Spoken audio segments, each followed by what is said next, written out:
You've seen the movies. Thousands of whipped, starving slaves dragging massive stone blocks under a blazing desert sun, screaming in pain as overseers lash their bare backs. It is one of the most iconic images of the ancient world. We have been told for centuries that the great wonders of antiquity were built on a foundation of human misery. But what if this image is a complete lie? What if the people who built the pyramids actually got paid in beer? And what if they were buried with honors right next to the kings they served? The real story of ancient Egyptian labor is far stranger than the Hollywood myth, and it starts with a massive discovery in the sand.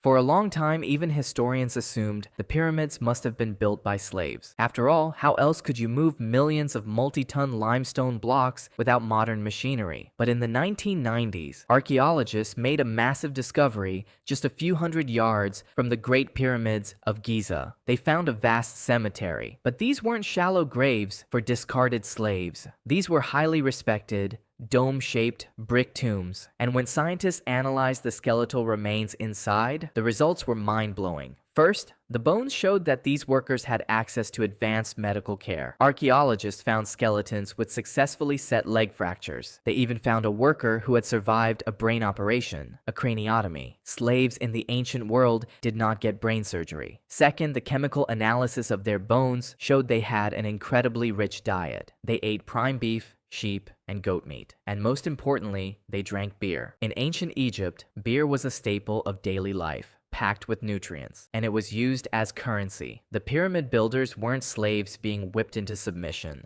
They were respected, skilled, paid citizens. They were farmers who volunteered to work on national projects during the annual Nile flood when they couldn't farm. They were part of a massive national workforce, buried with honor right next to the pharaoh's pyramid. So if slaves didn't build the pyramids, did slavery exist in Egypt at all? The answer is yes, but it wasn't what you think.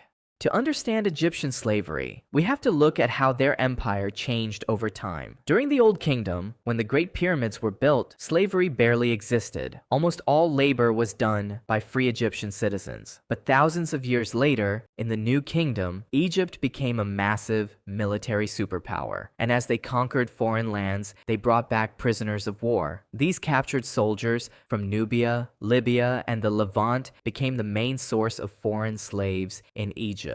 They worked in the royal palace, in the fields, and in the dangerous gold mines of the south. But there was also another way to become a slave: debt. If you were a poor Egyptian citizen and you couldn't pay your taxes or feed your family, you had a legal option. You could sell yourself into servitude. This was called debt bondage. In exchange for food, shelter, and having your debts erased, you agreed to belong to a wealthy master. It was a desperate survival strategy, but it was incredibly common. And because of this, the status of a slave in Egypt was highly unique. They weren't treated like property. They were treated like people.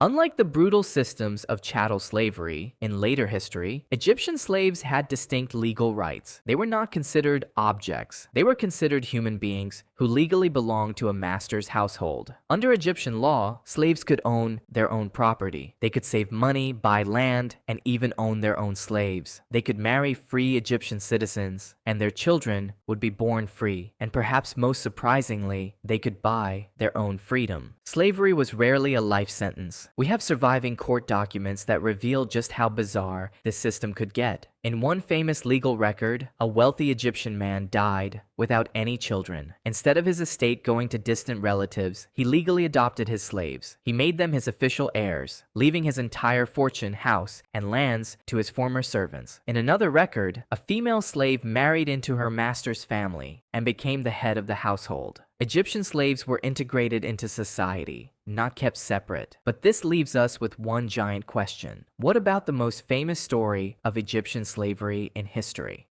What about the Hebrew slaves? The story of millions of Israelites building the pyramids of Egypt under the lash is deeply embedded in our culture. But if you ask historians and archaeologists, the story has a massive timeline problem. First, there is zero contemporary archaeological or historical evidence in Egyptian records of a massive population of Hebrew slaves. Egyptian scribes were obsessive record keepers. They kept receipts for every loaf of bread, every jar of beer, and every worker on their projects. Yet, they never once mentioned a massive population of Hebrew slaves. But the second problem is even bigger. The Great Pyramids of Giza were built around 2500 BC. But the Hebrew people did not emerge as a distinct historical group until at least 1,000 years later, around 1200 BC. This means the pyramids had already been standing, ancient and complete, for over 1,000 years before any Hebrew set foot in Egypt. The timeline simply does not fit. The idea of Hebrew slaves building the pyramids is a historical impossibility.